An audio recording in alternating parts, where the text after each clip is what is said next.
Hi guys and welcome back to Zombie Locker. Now, George Romero's Day of the Dead has so many great scenes to choose from, but without a doubt, the best scene, the most iconic scene, my favourite scene has to be the scene where Bub is being trained by Logan. So Dr. Logan, aka Frankenstein, is pretty on the nose, but who cares? He's training zombies to be more human-like, more docile. He's experimenting on them, which I love for the most part. I mean, I do prefer my zombies to be in hordes because they're more threatening, but I do like the occasional scene where they're testing on a zombie, figuring out the virus, how they tick, and things like that. Now, Logan wants to domesticate these zombies, and he finds one that's very, very docile named Bub. And he puts several things in front of him to test him. He's got a Stephen King novel, Salem's Lot, which is kind of cool because it's a nod to their friendship. It's strange though, because continuity-wise, like when did he write it? He wrote it in 1975. Did the zombie apocalypse start in the 60s, the 70s, the 80s? Do you know what? It doesn't fucking matter. So he's got a razor and he's got a phone to play with. Now, the razor is so disturbing to see, like a zombie shaving himself because his skin is coming off, but it's such a cool scene. And hats off to Howard Sherman, who plays Bub. His performance is so amazing in this. You couldn't just stick any old actor in some makeup. You have to have a good actor because his performance is very, very pitiful, very, very likable.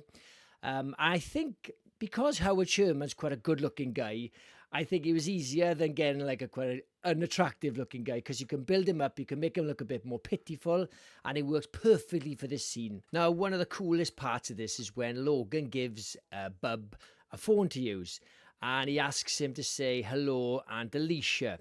I don't know why Aunt Alicia, but he's trying to get him to respond. And Bub kind of says Aunt Alicia very, very mumbly.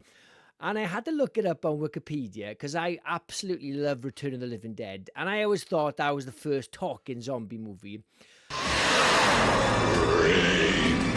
And both films came out 85, but Day of the Dead came out about a month and a half earlier than Return of the Living Dead, which means Bub is the first ever talking zombie. And I thought it was time, man. I'm gutted. So as much as I love this scene, and it's easily my favourite, Logan's plan to domesticate these zombies, especially Bub, is quite ridiculous, especially since he actually says to Sarah and Fisher, who are watching from a two-way mirror, the experiments, says that Bub was particularly docile, so he didn't put him down like he did with the others. So for this to work, for him to domesticate all these zombies, he'd have to find loads of docile ones on the same level as Bub, which is kind of ridiculous. But again, we're talking about Day of the Dead. Who gives a shit? Now, this film had much more of a lower budget than George Romero wanted, but I think it makes this scene better. You allow these scenes to breathe, these characters to breathe, and this scene is going on for about 10 minutes, and you don't mind.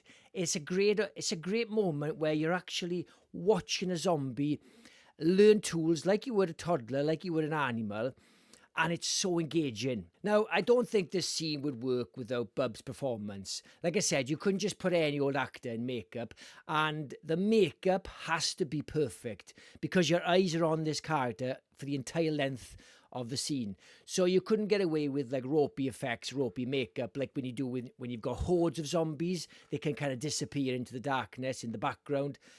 All eyes are on Bub, and his makeup by Tom Savini is perfect.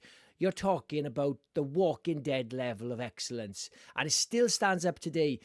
It is so immense. The skin is perfect. When it tears, when he shaves, is perfect. Honestly, you could not get away with ropey makeup in this moment. Now, there's plenty of tension in the scene. You don't know whether Bub is going to suddenly snap, try to attack Logan. Like I said, Sarah and Fisher are watching through the two-way mirror. They're nervous, but they're intrigued. But the tension in the scene is ramped up when Rhodes comes in. And even though Rhodes wants to shoot this zombie, and you're kind of thinking, well, yeah, can't blame Rhodes. It's a fucking zombie. But you're still tense because you really don't want him to kill Bub. And that, again, that's a testament to Howard Sherman's performance, and it's a testament to the writing and the fact that, like I said, they left this scene breathe, it takes its time, and it's perfect. Even if you haven't seen this movie, it's worth looking at this scene. They even kind of rip it off or play homage to it in Resident Evil 3. Some people might have seen Resident Evil 3 and not watched this. Watch the scene, it's very similar, not on a par, but yeah, check it out. Somehow, if you haven't watched Day of the Dead, you need to watch it. It is George Romero's masterpiece, and I highly, highly recommend it. So, what do you think about the scene? Drop me a comment, and if you love zombies, please subscribe, and I'll catch you on the next one. Cheers, guys.